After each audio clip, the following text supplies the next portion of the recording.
السلام علیکم۔ رات کے 8 بجے ہیں۔ یہ ریڈیو پاکستان ہے۔ خبرنامے کے ساتھ میں ہوں تسکین ظفر اور میں نعیم زبیری۔ پہلے اہم خبروں کا خلاصہ۔ نگراں وزیر اعظم نے ملک بھر میں کسانوں کو یوریا کھاد کی بآسانی دستیابی یقینی بنانے کی ہدایت کی ہے۔ انوار الحق کاکڑ نے ملک میں کاروبار کے فروغ کے لیے ہر ممکن سہولت فراہم کرنے کے حکومتی عزم کا اعادہ کیا ہے۔ سینٹ نے آج متفقہ طور پر ایک قرارداد منظور کی ہے جس میں پاکستان کی مسلح افواج اور سلامتی کے دیگر اداروں کے خلاف منفی اور مذموم پروپیگنڈا کرنے والے تمام عناصر کے خلاف سخت سزا دینے کی سفارش کی گئی ہے۔ الیکشن کمیشن نے عام انتخابات 2024 میں حصہ لینے والے ان امیدواروں کی ابتدائی فہرست جاری کر دی ہے جن کے کاغذات نامزدگی منظور ہو گئے ہیں۔ عام انتخابات 2024 کے لیے کاغذات نامزدگی منظور یا مسترد ہونے کے خلاف اپیلیں بدھ تک وصول کی جائیں گی۔ نگراں وزیر اطلاعات نے کہا ہے کہ چین پاکستان اقتصادی راہداری منصوبوں نے پاکستان اور چین کے درمیان مختلف شعبوں میں تعاون کی نئی راہیں کھولی ہیں۔ پاکستان اور بھارت نے آج سفارتی ذرائع سے جوہری تنصیبات اور سہولیات کی فہرستوں کا تبادلہ کیا ہے۔ صدر اور نگراں وزیر اعظم نے سال نو کے موقع پر عالمی برادری پر زور دیا ہے کہ وہ غزہ میں نسل کشی روکنے کے لیے فوری اقدامات کرے۔ پاکستان نے غزہ کے مظلوم فلسطینیوں کے لیے 20 ٹن کی تیسری امدادی کھیپ روانہ کی ہے۔ دفتر خارجہ نے تحریک حریت پارٹی کو غیر قانونی تنظیم قرار دینے پر بھارتی حکام کے فیصلے کی سخت مذمت کی ہے۔ پاکستان اسٹاک ایکسچینج میں آج بہت زیادہ بہتری ہوئی اور KSE 100 انڈیکس 2210 پوائنٹس کے اضافے کے بعد 64,661 پر بند ہوا۔ معروف صحافی اور مصور حنیف رامے کی آج 18ویں برسی منائی گئی۔ اہم خبروں کا خلاصہ ہم نے آپ تک پہنچایا اور اب خبریں ہوں گی تفصیل کے ساتھ۔ پہلے نعیم زبیری۔ نگراں وزیر اعظم انوار الحق کاکڑ نے ملک بھر میں کسانوں کو یوریا کھاد کی آسانی سے دستیابی یقینی بنانے کی ہدایت کی ہے۔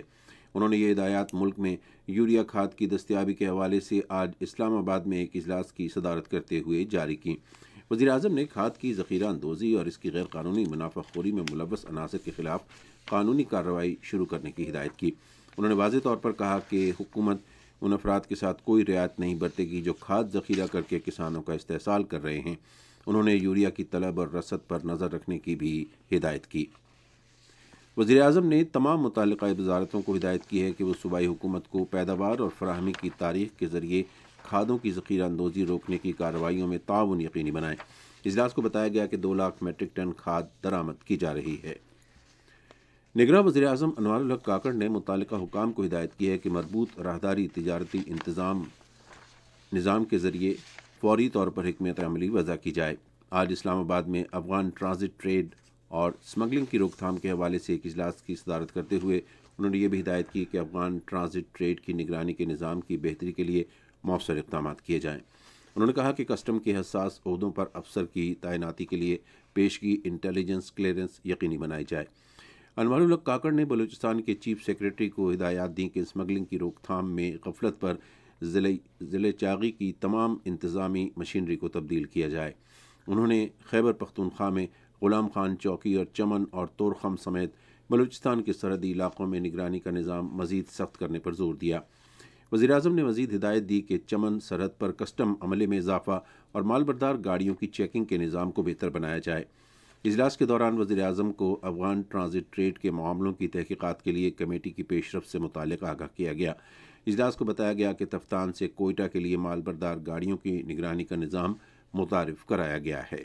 نگراں وزیر اعظم انوار الحق کاکڑ نے کہا ہے کہ وفاقی حکومت ملک میں کاروبار کے فروغ کے لیے تمام ممکنہ سہولیات فراہم کرے گی۔ انہوں نے آج لاہور میں کاروبار سہولت مرکز پر تاجر برادری کے ساتھ گفتگو کرتے ہوئے حکومت پنجاب کی طرف سے صوبے میں تجارتی سرگرمیوں کے فروغ کے لیے کیے گئے اقدامات کو سراہا۔ جب حکومت اور بزنس کمیونٹی یہ کلوز لیزون میں کام کرتے ہیں اور پرائیویٹ سیکٹر اپنا انیشیٹو لے، اپنا کام کرے اور ہم صرف اور صرف اس کی ریگولیشن میں رہیں، تو یہی ماڈل جو ہے نا وہ بہتر ریزلٹس دے سکتے۔ آئی ایم ایف کے حوالے سے انشاءاللہ العزیز اس کی ٹرانچ بھی ملے گی، اور ریکارڈ ہماری جو ریونیو جنریشن ہوئی ہے ایف بی آر نے اس مرتبہ جتنا ٹیکس کلیکٹ کیا ہے وہ پہلے ماضی میں کبھی نہیں ہوا، تو آئی ایم ایف سے اسی وقت جان چھٹے گی جب آپ ٹیکس زیادہ کلیکٹ کریں گے۔ بات یہ ہے کہ آپ اپنے قرض کا استعمال کیسے کرتے ہیں۔ ایک ہے کہ آپ وہ قرض لے کے پروڈکٹیو پروجیکٹس میں لگا دیں، اس سے آپ کے وہ ایسٹس بنتے ہیں اور وہ اکنامک پہیہ چلتا ہے۔ تو قرضہ لینا کوئی اتنا بھی منفی عمل نہیں ہے، معیشت میں قرضے کا ایک بہت اہم جز ہوتا ہے۔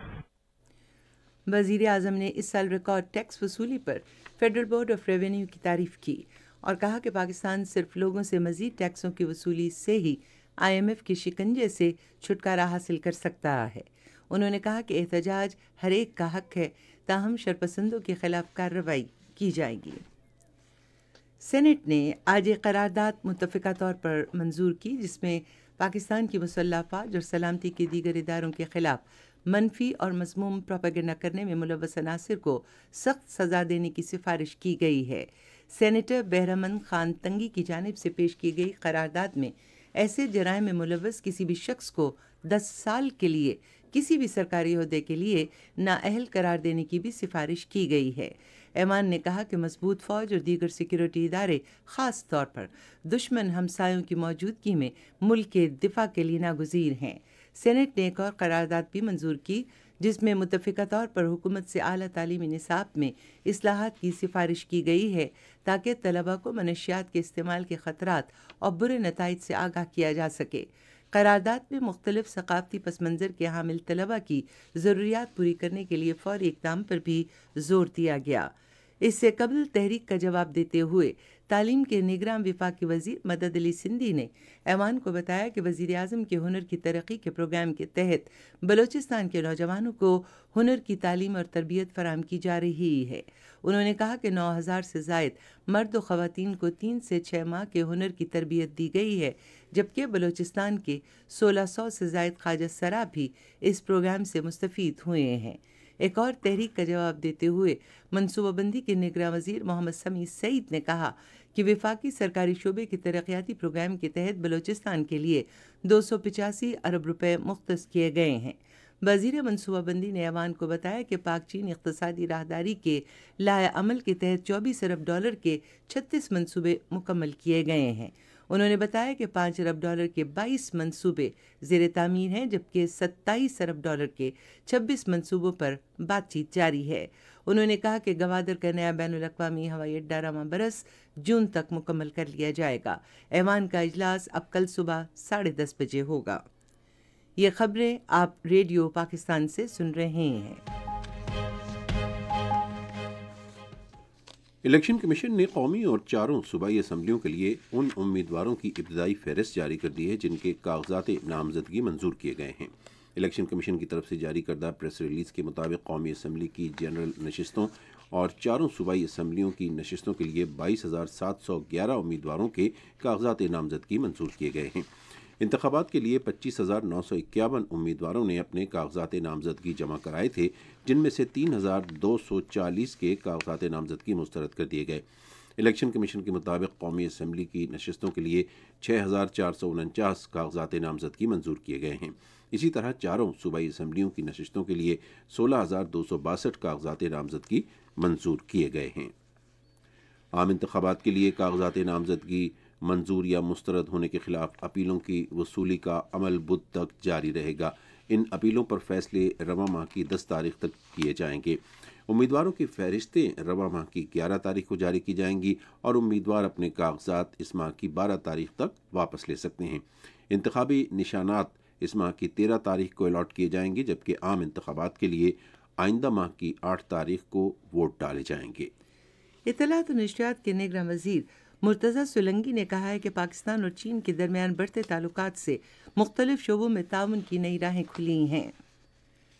چائنا ریڈیو انٹرنیشنل کو خصوصی انٹرویو میں مرتضی سولنگی نے کہا کہ چین پاکستان اقتصادی راہداری منصوبوں سے تعلقات کی نئی راہیں کھلی ہیں اور دوطرفہ تعلقات کا مستقبل تابناک ہے۔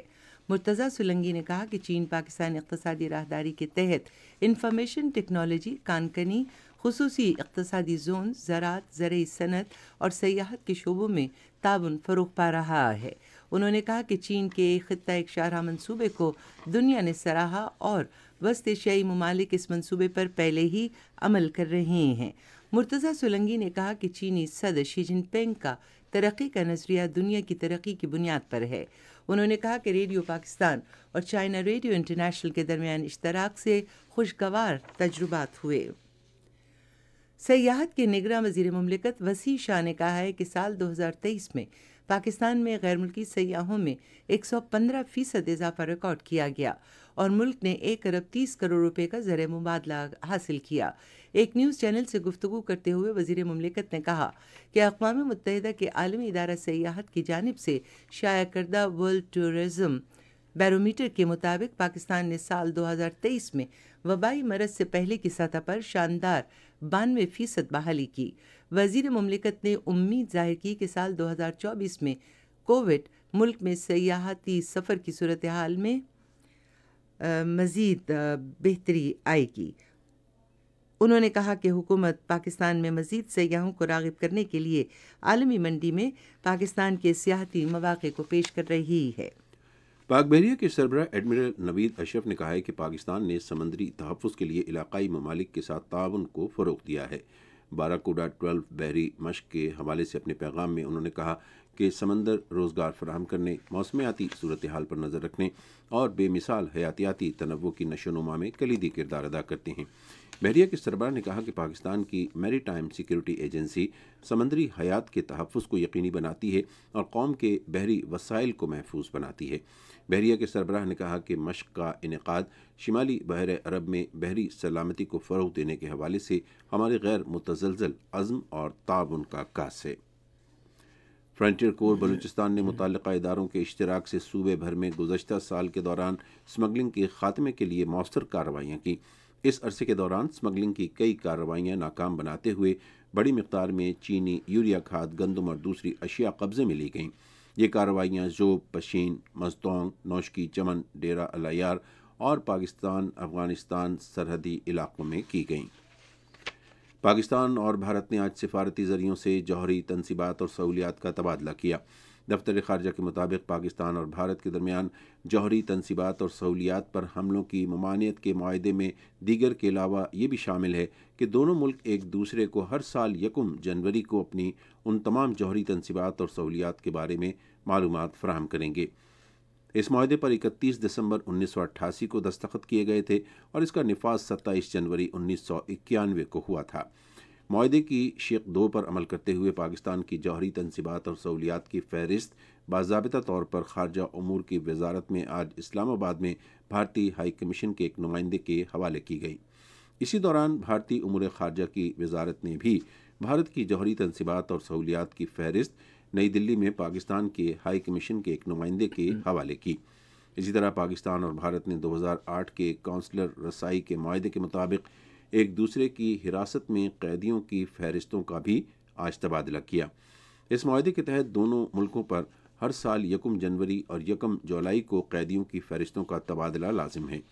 دفتر خارجہ کے مطابق حکومت پاکستان نے 47 شہریوں اور 184 ماہی گیروں سمیت 231 بھارتی قیدیوں کی فہرست اسلام آباد میں بھارتی ہائی کمیشن کے ایک نمائندے کے حوالے کی۔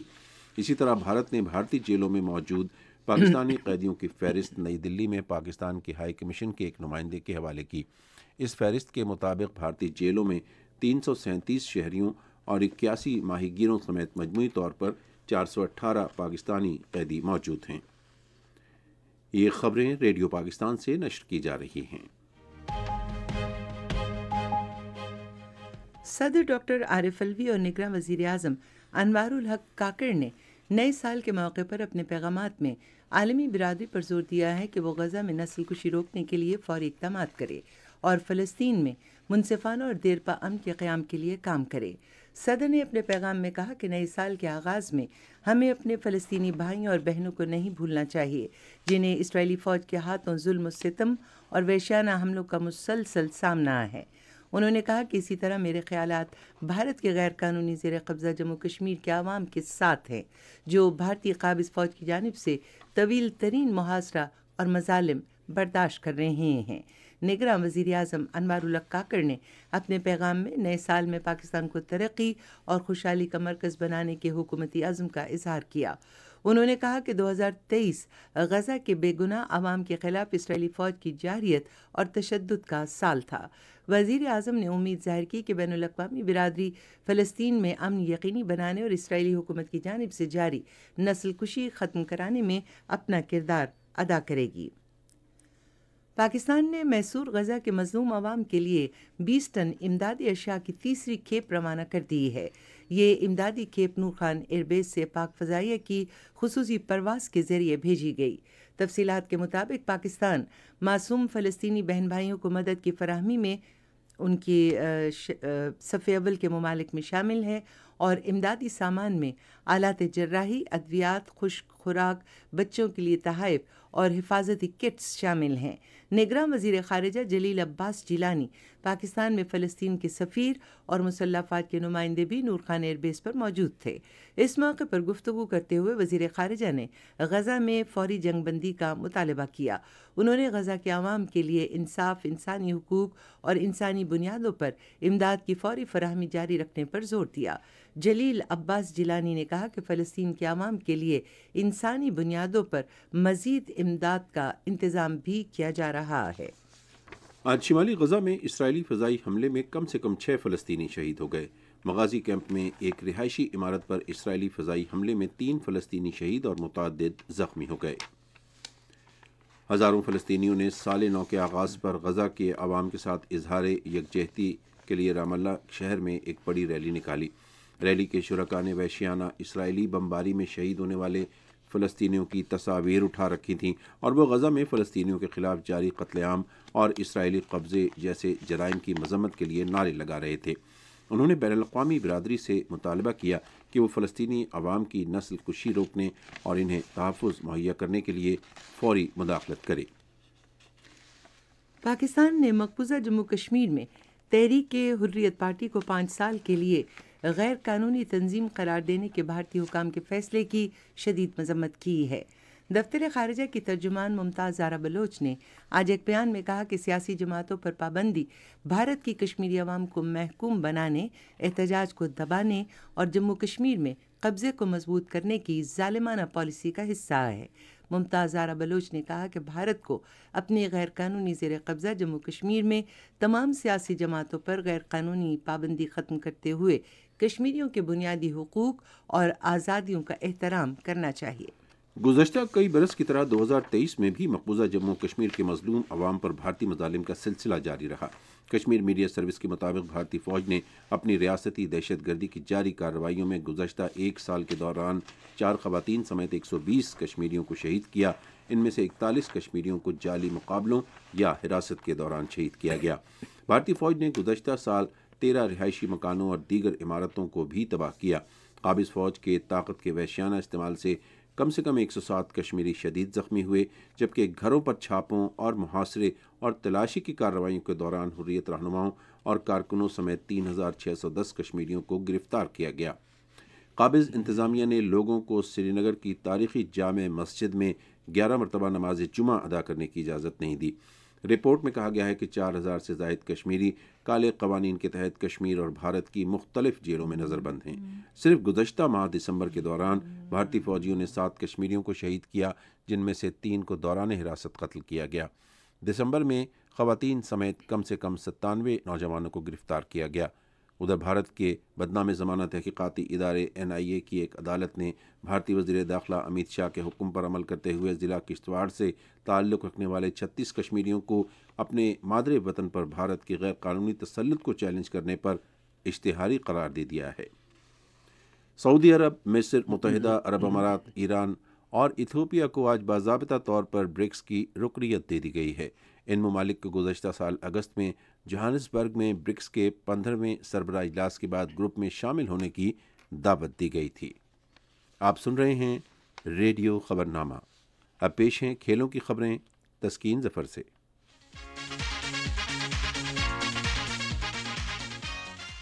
سابق کپتان بابر اعظم اور بالر شاہین آفریدی سال 2023 میں بین الاقوامی کرکٹ میں پاکستان کے لیے بہترین کارکردگی کا مظاہرہ کرنے والے کرکٹرز رہے۔ ایکس پر پاکستان کرکٹ بورڈ کی جانب سے کی گئی پوسٹ کے مطابق بابر بین الاقوامی ایک روزہ میچوں کی گزشتہ ماہ کی رینکنگ میں اول پوزیشن پر برقرار رہے۔ انہوں نے گزشتہ برس 35 میچوں میں 1399 رنز بنائے، جس میں 3 سینچریاں اور 10 نصف سینچریاں شامل تھیں۔ بائیں بازو سے کھیلنے والے فاسٹ بالر شاہین شاہ آفریدی نے 2023 میں 30 میچوں میں 62 وکٹیں حاصل کیں، جبکہ خواتین کی کرکٹ ٹیم سے سابق کپتان بسمہ معروف نے 2023 میں 25 میچوں میں متاثر کن 624 رنز بنائے، جس میں 3 نصف سینچریاں شامل ہیں۔ نشرہ سندھو گزشتہ برس 24ویں بین الاقوامی میچوں میں 30 وکٹیں حاصل کر کے اول پوزیشن پر رہیں۔ پاکستان اور آسٹریلیا کے درمیان 3 میچوں کی سیریز کا تیسرا ٹیسٹ بدھ سے سڈنی میں شروع ہوگا۔ آسٹریلیا کو سیریز میں 2-0 کی برتری حاصل ہے۔ سابق پاکستانی فاسٹ بالر جنید خان کو انڈر 19 قومی ٹیم کا بالنگ کوچ تعینات کر دیا گیا ہے۔ جنید خان نے پاکستان کے لیے 22 ٹیسٹ میچز، 76 ایک روزہ بین الاقوامی میچ اور 9 T20 انٹرنیشنل میچ کھیلے اور اپنے کیریئر میں 189 بین الاقوامی وکٹیں حاصل کیں۔ جنید خان رواں ماہ کی 19 تاریخ سے شروع ہونے والے ICC انڈر 19 ورلڈ کپ کے لیے ٹیم کے ساتھ جنوبی افریقہ جائیں گے۔ آسٹریلیا کے مایہ ناز اوپننگ بلے باز ڈیوڈ وارنر نے ایک روزہ بین الاقوامی کرکٹ سے ریٹائرمنٹ کا اعلان کر دیا ہے۔ وارنر نے ایک روزہ بین الاقوامی میچ سے ریٹائرمنٹ کا اعلان بدھ سے پاکستان کے خلاف شروع ہونے والے آخری ٹیسٹ میچ سے قبل کیا۔ وارنر نے 161 ایک روزہ بین الاقوامی میچ کھیلے اور 45.30 کی اوسط سے 6,932 رنز بنائے۔ انہوں نے ان میچوں میں 22 سینچریاں بنائیں اور آسٹریلین کرکٹ میں رکی پونٹنگ کے بعد دوسرے نمبر پر رہے۔ 37 سالہ کرکٹر نے 2009 میں آسٹریلیا کے لیے کرکٹ کھیلنی شروع کی اور 2015 اور 2023 میں ملک کے لیے ورلڈ کپ جیتنے میں ٹیم کی مدد کی۔ یہ تھی کھیلوں سے متعلق کچھ خبریں، اور آئیے اب آپ کو لیے چلتے ہیں تجارت کی دنیا کا احوال جاننے کے لیے نعیم زبیری کی جانب۔ پاکستان کو رواں مالی سال کے پہلے 4 ماہ میں متعدد ممالک میں مختلف خدمات فراہم کرتے ہوئے 37,29,30,000 کی آمدن ریکارڈ کی گئی۔ پاکستان ادارہ شماریات کی جانب سے جاری کیے گئے اعداد و شمار کے مطابق اس آمدن میں 26.1% اضافہ ہوا، جبکہ گزشتہ مالی سال کے اسی عرصے میں یہ آمدن 29,59,59,000 رہی تھی۔ چین کی کمپنیوں اور سرمایہ کاروں کے وفد نے آج اسلام آباد میں نجکاری کے نگراں وزیر فواد حسن فواد سے ملاقات کی۔ نگراں وزیر نے چینی کمپنیوں کی سرمایہ کاری کو سراہا اور انہیں پاکستان میں سرمایہ کاری مواقع سے متعلق آگاہ کیا۔ انہوں نے کہا کہ پاکستان چین سے صنعت کی منتقلی کے لیے انتہائی موزوں ملک ہو سکتا ہے۔ وزیر نے وفد کو بتایا کہ خصوصی سرمایہ کاری سہولت کونسل کے تحت ون ونڈو سرمایہ کاری سہولت کا انتظام کیا گیا ہے۔ پاکستان اسٹاک ایکسچینج میں آج تیزی کا رجحان دیکھا گیا۔ KSE 100 انڈیکس 2210 پوائنٹس کے اضافے کے بعد مارکیٹ کے اختتام پر 64,661 پوائنٹس پر بند ہوا۔ مجموعی تجارتی حجم 625 ملین سے زائد حصص ریکارڈ کیا گیا۔ آج مجموعی طور پر 380 کمپنیوں کے حصص کا لین دین ہوا۔ یونیلیور فوڈز پاکستان کمپنی کے حصص کی قیمتوں میں سب سے زیادہ 300 روپے کا اضافہ، جبکہ بلیسڈ ٹیکسٹائل کے حصص کی قیمتوں میں 19 روپے 99 پیسے کی کمی ہوئی۔ نیشنل بینک کے اعلان کے مطابق روپے اور دیگر غیر ملکی کرنسیوں کے درمیان شرح تبادلہ یہ رہی: امریکی ڈالر قیمت خرید 281 روپے 36 پیسے اور قیمت فروخت 281 روپے 86 پیسے، پاؤنڈ اسٹرلنگ 357 روپے 95 پیسے اور 358 روپے 60 پیسے، سعودی ریال 75 روپے 1 پیسے اور 75 روپے 16 پیسے، جاپانی ین قیمت خرید 1 روپے 96 پیسے اور قیمت فروخت 1 روپے 99 پیسے۔ آج کراچی میں 10 گرام سونے کی قیمت 1,88,017 روپے رہی۔ کراچی پورٹ ٹرسٹ پر گزشتہ 24 گھنٹے کے دوران 2,18,285 میٹرک ٹن سامان کی نقل و حمل ہوئی۔ یہ تھیں کچھ اہم تجارتی خبریں، اور اب سنتے ہیں کچھ خبریں فن کی دنیا سے متعلق۔ عالمی شہرت یافتہ دانشور، پینٹر، صحافی اور پنجاب کے سابق وزیر اعلیٰ محمد حنیف رامے کی 18ویں برسی آج منائی گئی۔ ان کے حالات زندگی کے بارے میں ریڈیو پاکستان کے نمائندے سجاد پرویز کی رپورٹ۔ 1 جنوری سن 2006 کو نامور ادیب، شاعر، مصور، خطاط، دانشور اور سیاستدان حنیف رامے لاہور میں وفات پا گئے۔ حنیف رامے 15 مارچ سن 1930 کو ننکانہ صاحب میں پیدا ہوئے تھے۔ گورنمنٹ کالج لاہور سے ماسٹرز کرنے کے بعد مصوری کا بھی آغاز کیا اور اردو کے مشہور جریدے سویرا کی ادارت کے فرائض سنبھالے۔ وہ ایک اچھے مصور ہونے کے ساتھ ساتھ مصورانہ خطاطی کے ایک نئے دبستان کے بانی بھی تسلیم کیے جاتے ہیں۔ میں نے 175 مختلف سٹائلز میں ایک لفظ محمد صلی اللہ علیہ وسلم نمائش میں جگہ نہیں رہی تھی۔ بعد ازاں انہوں نے ایک سیاسی اور ادبی جریدہ نصرت جاری کیا۔ سن 1960 میں انہوں نے پاکستان مسلم لیگ سے اپنے سیاسی کیریئر کا آغاز کیا۔ سن 1967 میں جب ذوالفقار علی بھٹو نے پاکستان پیپلز پارٹی قائم کی تو وہ نہ صرف اس کے بنیادی ارکان میں شامل ہوئے بلکہ انہوں نے پارٹی کے منشور اور پروگرام کی تیاری اور ترویج میں بھی بڑا فعال کردار ادا کیا اور اپنے جریدے نصرت کو سیاسی ہفت روزے میں تبدیل کر کے اسے پارٹی کا ترجمان بنا دیا۔ جولائی سن 1970 میں انہوں نے روزنامہ مساوات جاری کیا۔ سن 1972 میں وہ پنجاب کے وزیر خزانہ کے عہدے پر فائز ہوئے اور سن 1974 میں وہ پنجاب کے وزیر اعلیٰ بنے۔ سن 1977 میں انہوں نے اپنی سیاسی جماعت مساوات پارٹی کے نام سے تشکیل دی۔ اس دوران حنیف رامے کے تخلیقی کاموں کا سلسلہ بھی جاری رہا۔ انہوں نے کئی کتابیں تحریر کی جن میں پنجاب کا مقدمہ، اسلام کی روحانی قدریں، موت نہیں زندگی اور نظموں کا مجموعہ دن کا پھول کے نام سر فہرست ہیں۔ وہ لاہور میں قبرستان ڈیفنس میں آسودہ خاک ہیں۔ سجاد پرویز کی رپورٹ آپ نے سنی۔ ممتاز موسیقار اور پٹیالہ گھرانے کے گلوکار اختر حسین خان کی برسی آج منائی گئی۔ وہ کلاسیکی گائک اور موسیقار تھے جن کا تعلق بر صغیر کے ایک بڑے گائک گھرانے سے تھا۔ کلاسیکی گائک ہونے کے ساتھ اختر حسین خان نے ریڈیو پاکستان کے سپروائزر کی حیثیت سے بھی خدمات سر انجام دیں۔ اختر حسین خان لاہور کے موہن پورہ قبرستان میں دفن ہیں۔